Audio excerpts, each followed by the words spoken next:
Oi, eu sou o Lucas Eu sou a Ana. e nós somos alunos do Instituto Federal de São Miguel Paulista. Neste vídeo, nós vamos te ensinar o que são conjuntos numéricos. Conjuntos são agrupamento de elementos que tenham alguma coisa em semelhante. Estes elementos podem ser objetos, pessoas, números ou qualquer outra coisa que possa ter algo de semelhante com outra coisa, caso essas duas coisas estariam no mesmo conjunto.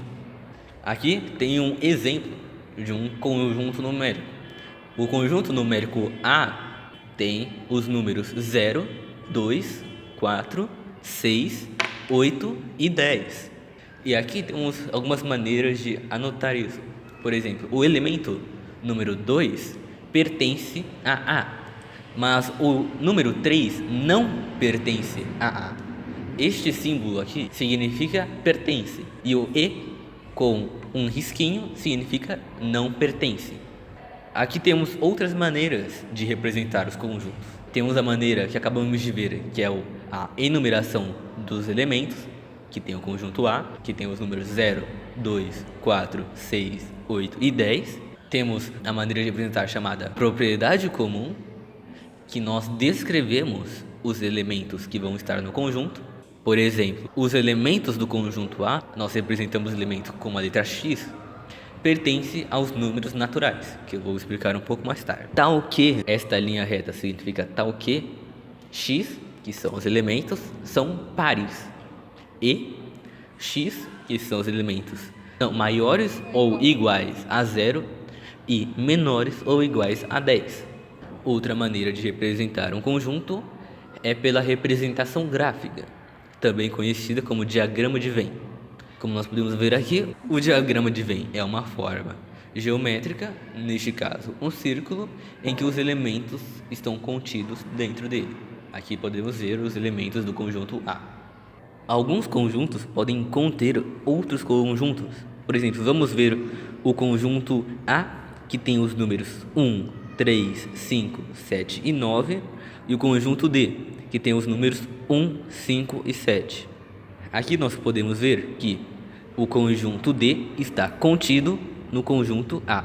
E também podemos ver que o conjunto B não está contido no conjunto A.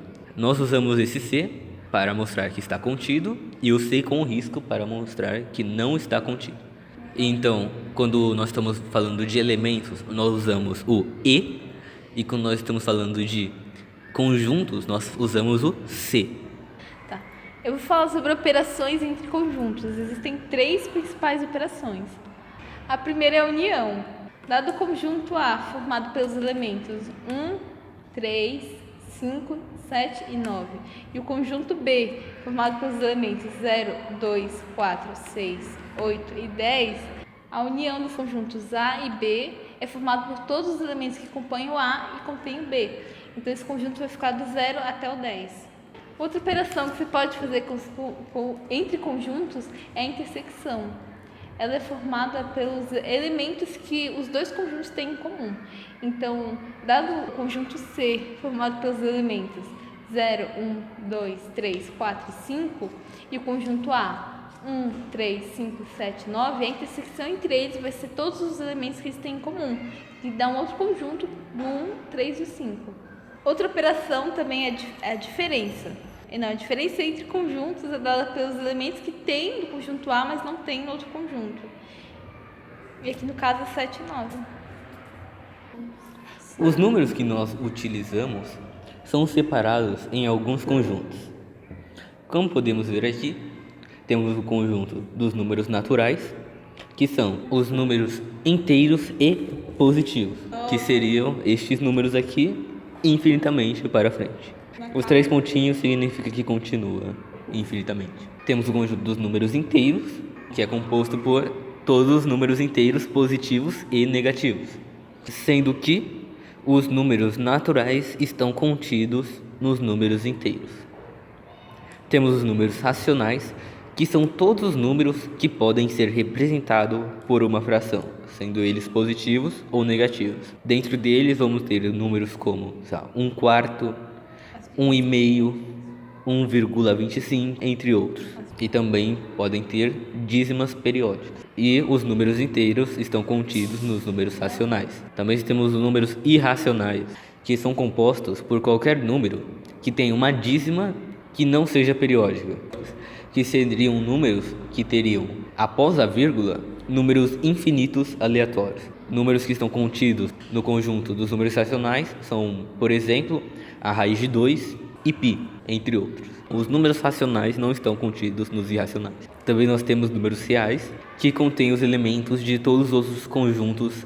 Como podemos ver aqui, os números reais são a união dos números racionais e dos irracionais. E os números racionais estão contidos nos reais e os irracionais estão contidos nos reais. Aqui neste diagrama de Venn nós podemos ver como estão posicionados os conjuntos. Os números naturais estão dentro dos inteiros, os inteiros dentro dos racionais, e tanto os racionais quanto os irracionais estão dentro dos reais, sendo que cada conjunto é representado por esta letra. É isso aí, galerinha. Acabou o vídeo. Se inscreva, comente, deixa o like e espero que amanhã tenha vídeo novo. De outra pessoa na nossa sala.